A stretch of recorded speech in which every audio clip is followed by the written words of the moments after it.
Bonjour et bienvenue, voici notre tour d'horizon économique, géopolitique, énergétique et boursier. Nous sommes le jeudi 8 février pour comprendre comment tourne la planète finance. C'est sur l'inforruptible et nulle part ailleurs.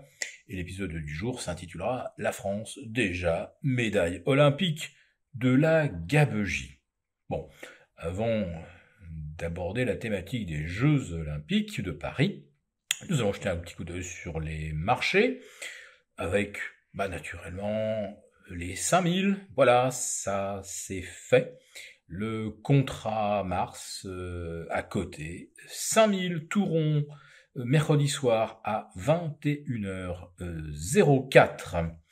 Mais dès 9h10 ce matin, c'était l'Eurostoxx 50 qui s'inscrivait lui aussi à un nouveau record absolu de 4700 points. Ah oui, vous me direz, il a 300 points de retard sur le S&P 500, et ça reflète assez bien la différence de conjoncture entre les États-Unis et l'Europe. Alors, les deux zones sont extrêmement endettées, on le sait. La France bat chaque mois de nouveaux records, mais il semblerait qu'aux États-Unis, l'argent soit mieux employé.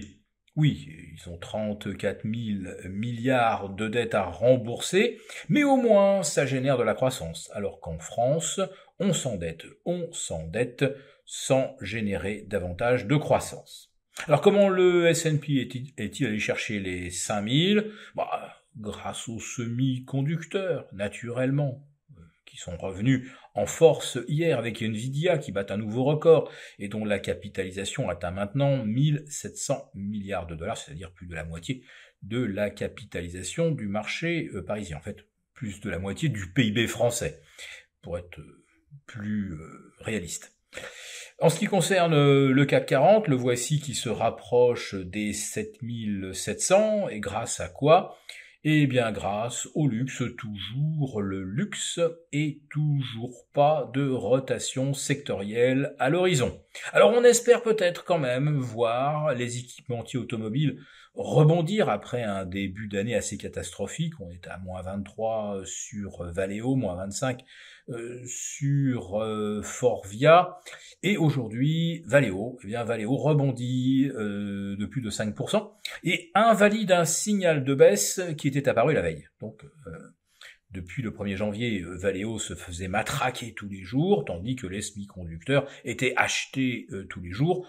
On voit bien donc que les thématiques et la façon de gérer les positions n'a pas changé. On achète ce qui monte, on vend ceux qui baissent. Et puis, le comportement haussier du marché américain, qu'est-ce qui le résume le mieux ? On est parti pour une 14e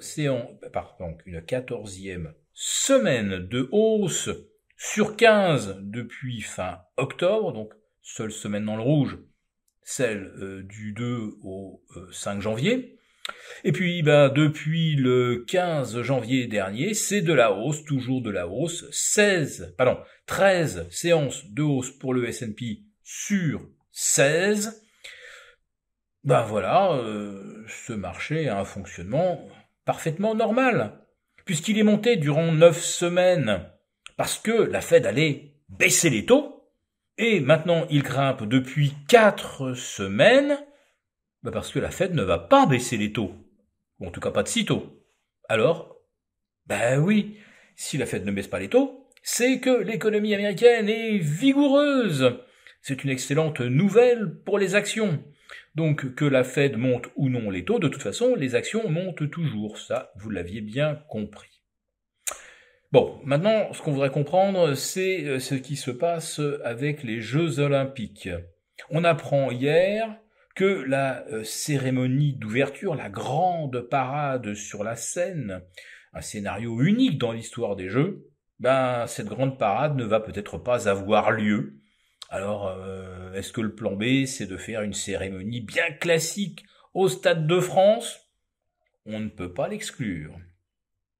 Mais ce qui va surtout alimenter les discussions, c'est que les 4 dirigeants qui nous préparent les Jeux Olympiques, 4 responsables avec leur tête Tony Estanguet, sont maintenant dans le collimateur de la justice et visés par des procédures pénales pour prise illégale d'intérêt, favoritisme, recel et détournement de fonds publics. Comprenez tout simplement, c'est de la corruption. Voilà. Et c'est peut-être ce qui reflète le mieux l'état de la France depuis quelques années. La corruption à tous les niveaux et au plus haut niveau. Mais je ne serais pas complet si je ne vous parlais pas des autres records olympiques que la France a déjà validés, en fait. L'hébergement pour les Jeux Olympiques de l'été 2024, ce sera le plus cher de l'histoire des Jeux, avec le prix des chambres doublé, triplé, quadruplé. Oui, surtout dans le haut de gamme, 4 étoiles et plus, là c'est triplé ou quadruplé. Pour le logement via Airbnb, c'est également le cas. Et on a également le ticket de métro qui va passer à 4 €, etc. Donc oui, la France est déjà médaille olympique des Jeux les plus onéreux pour ceux qui vont y assister. Pour vous remercier de votre fidélité, vous pouvez télécharger gratuitement, en cliquant le lien ci-dessous, mon rapport spécial vous expliquant comment réduire légalement les impôts sur vos plus-values boursières. Merci et à bientôt. Merci beaucoup d'avoir regardé cette vidéo. N'hésitez pas à réagir dans les commentaires ou à liker et partager cette vidéo si le contenu vous a plu. Et pour ne rater aucune de nos prochaines émissions, vous pouvez vous abonner à notre chaîne et activer les notifications. Et pour plus de contenu, n'oubliez pas que le dernier rapport rédigé par nos experts est accessible en cliquant sur le lien de description. On se retrouve tout de suite dans les commentaires et je vous dis à très bientôt pour une prochaine vidéo.